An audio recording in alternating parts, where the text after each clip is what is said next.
Olá a todos, nesse vídeo eu vou explicar novamente como se desencadeiam as enchentes no Rio Grande do Sul. Eu já expliquei, mas eu vou tentar explicar de uma outra maneira para verificar, porque tem algumas pessoas que não conseguem entender, né? Então, eu iniciando de uma outra forma, talvez fique claro. O que acontece é o seguinte, gente, nós temos aqui na Boca da Barra um represamento. Tá? Esse represamento é feito pelos moles da Boca da Barra, então a água não sai. O que acontece? Quando começa a chover, a água vai caindo sobre a Lagoa dos Patos, vai caindo e vai começando os primeiros estágios de elevação, porque a própria Lagoa dos Patos é um sistema de captação de água. E como a água não sai, ela até sai, mas ela não sai como deveria sair, porque a foz está fechada pelos moles. Então a Lagoa dos Patos começa a se elevar. Então esses riscos que eu estou fazendo significa elevação de águas. Gente, eu não sou muito bom em computação gráfica, tá? Então eu peço desculpas, eu vou fazer aqui do jeito que eu consigo. Então agora nós temos a Lagoa dos Patos num primeiro estágio de elevação de águas. E essa elevação ela é inerte, ou seja, ela não tem direção. Então a energia estática está presente na Lagoa dos Patos, represando o Guaíba.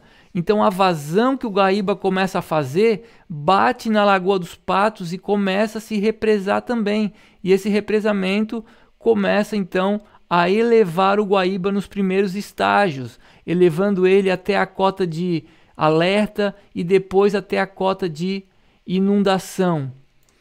O que acontece é o seguinte: existe um fenômeno de inércia, ou seja, as águas que estão sendo recebidas pelo Jacuí e pelo Caí, e tem o outro canal ali, é o Rio Canoas, é isso? Então esses três principais canais estão desaguando no Guaíba. Eles não vão elevar a Lagoa dos Patos primeiro para depois inundar Porto Alegre, não. A inundação ela começa de dentro para o vale para fora. Então ela primeiro começa lá em Mussum, Lajeado, Roca Salles, depois no Vale do Caí, né? E o que acontece? Primeiro se transborda Porto Alegre, tá? Por causa de um fenômeno de inércia. Como a massa de água da Lagoa dos Patos é maior do que a massa do Guaíba, o Guaíba não consegue vencer a inércia da Lagoa dos Patos, então ele transborda.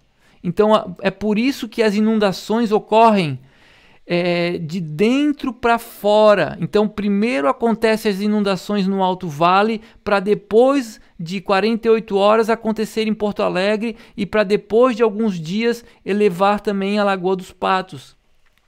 E como a Lagoa dos Patos é enorme, ela demora mais para encher. Só que esse primeiro estágio de elevação, que não está inundando o Rio Grande nem Pelotas, é um primeiro estágio de elevação. Tá? Ele já é o suficiente para represar o Guaíba. Por quê? Porque a Lagoa dos Patos tem mais massa do que o Guaíba, porque ela é maior. E essa massa gera um efeito de inércia. É uma massa sem direção. Então, como tem mais massa do que o afluente, ele consegue represar o afluente. Então, é um tema complexo. É um entendimento hidrológico complexo. Tá? Somente quem realmente tem conhecimento do comportamento das águas é que consegue compreender com exatidão. Não é muito difícil de compreender. Tá? Mas é complexo, tá? Então as inundações eu só expliquei de Porto Alegre para baixo, eu não expliquei para cima, porque existe aqui mais ou menos aqui onde fica a barragem eclusa de Bom Retiro do Sul, ainda existe uma questão que eu não sei responder porque eu não tenho dados. O que é? O que inunda primeiro? São os vertedouros da barragem eclusa de Bom Retiro do Sul ou são os municípios acima? Nós não temos essa informação, então nós não tiramos conclusões, tá? Mas o efeito que acontece é esse.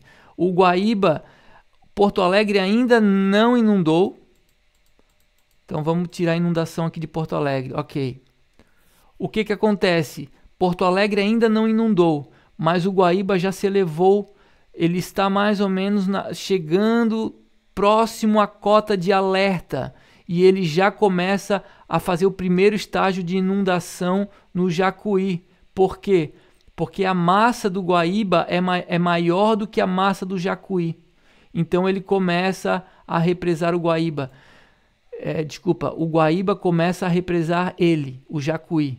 E está aqui, está sendo represado o Jacuí. Está começando a se elevar. Aí nós temos o Rio Pardo e o Rio Pardinho, que é onde, mais ou menos por aqui, eu não sei aonde exatamente. O que que acontece? Como a afluência vem de cima e o represamento vem de baixo, e a massa do que está embaixo é maior do que a massa de cima, tá? As inundações, os transbordamentos começam a ser mais adentro. Então o Rio Pardo e o Pardinho começam a transbordar. E essa água vai descendo e o transbordamento acontece de dentro para fora ou de cima para baixo. Tá? E aí tem uma pergunta que muita gente pergunta, que é o seguinte: Tiago, como isso, se o nível da Foz está lá no nível do mar e Mussum fica a 70 metros acima do nível do mar, 77, como que o represamento da Foz inunda Mussum? Dinâmica de águas, tá? O represamento ele alcança até onde a navegabilidade do rio alcança. Então a navegabilidade do rio chega até a eclusa de Bom Retiro do Sul. Então, um grande navio, desde a Foz até a barragem eclusa de Bom Retiro do Sul, ele consegue navegar sem encontrar nenhum salto e sem encalhar. Então, essa navegabilidade é a prova de que o represamento da Foz alcança a eclusa, pelo fato do rio ser navegável. Onde o rio é navegável, o represamento alcança. Porque, na verdade, não é a água que sobe. A água sempre está descendo. O que sobe é a corrente de represamento. Você pode fazer essa experiência na sua casa. Pegar uma calha, dessas calhas que se usa em telhado, sabe? Para tirar água da chuva, pegar água da chuva do telhado, pega uma calha, deixa ela no plano, tá? Porque esses rios do Rio Grande do Sul, esse complexo hídrico, ele tem muito pouco declive. Então você coloca numa ponta da calha uma torneira ligada, fazendo vazão, a água vai passar pela calha e vai sair do outro lado da calha. O que você faz? Você fecha a boca que está saindo água. Quando você fechar a boca, você vai ver uma corrente de represamento seguindo no sentido contrário à vazão. Então, no instante em que você fechar a boca da calha onde a água está saindo, você vai ver uma corrente se formando e ela vai adentrando no sentido contrário à vazão. Então, a corrente de água vai estar indo para um lado e a corrente de represamento indo para o outro. Tá? Você pode fazer essa experiência em casa e você vai entender o que é a corrente de represamento amontante, ou seja, no sentido contrário à vazão. Então é isso que acontece no Rio Grande do Sul. O fechamento da Foz estressou todo o complexo hídrico, tá? Porque a Foz é o ponto onde existe maior vazão em todo o complexo hídrico. Tá? Então, se você olhar para todos os corpos hídricos do Rio Grande do Sul que compõem a bacia da Lagoa Mirim e do Guaíba, você verá que o ponto de maior vazão é exatamente a Foz, que é lá nos moles do Rio Grande. Então é isso, os moles são uma enorme represa, eles estão fechando a foz parcialmente, eles estão fazendo um represamento dinâmico, é um represamento que só acontece em vazões um pouco maiores, em períodos de estiagem não existe represamento, então quer dizer, ele é um represamento parcial, é um represamento dinâmico, né? É um represamento agregado, é um represamento dinâmico. E por fato de ser dinâmico, é que muitas pessoas não conseguem compreender, porque é preciso compreender a dinâmica das águas. As águas elas não estão paradas, tá? E o nosso pensamento, nosso entendimento também não pode compreender as águas como corpos parados. Não, são corpos em movimento, são corpos em constante movimento. Tá? Então essa dinâmica de águas acaba gerando fenômenos hidrológicos, tá? E temos ainda a tábua de maré, tá? A maré lunar, e temos ainda a maré meteorológica, que acabam ainda agregando mais complexidade, tá? Só que eu tenho todo o conhecimento, gente, ok? Eu conheço os efeitos da maré meteorológica, eu conheço os efeitos da maré lunar. Tá? E uma coisa que vem se espalhando, que o vento sul causa represamento, isso não é verdade. O vento sul não influencia nas enchentes no Rio Grande do Sul, tá? Nem de longe. Também não há de se falar em excesso de chuvas. O que existe é excesso de represamento, tá?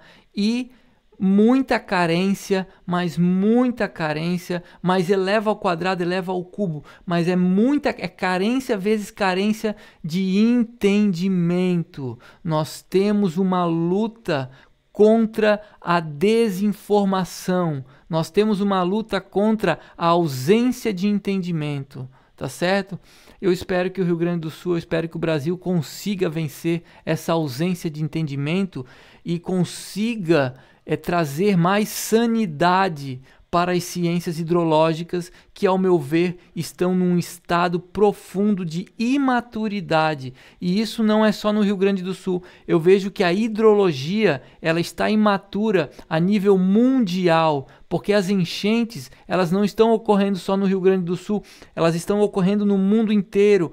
As cidades cresceram, as obras de infraestrutura, as grandes obras de infraestrutura foram sendo feitas e não se atentou para as grandes enxurradas. Então as grandes enchentes acontecendo em Dubai, acontecendo nos Estados Unidos, acontecendo em vários países, inclusive na Holanda.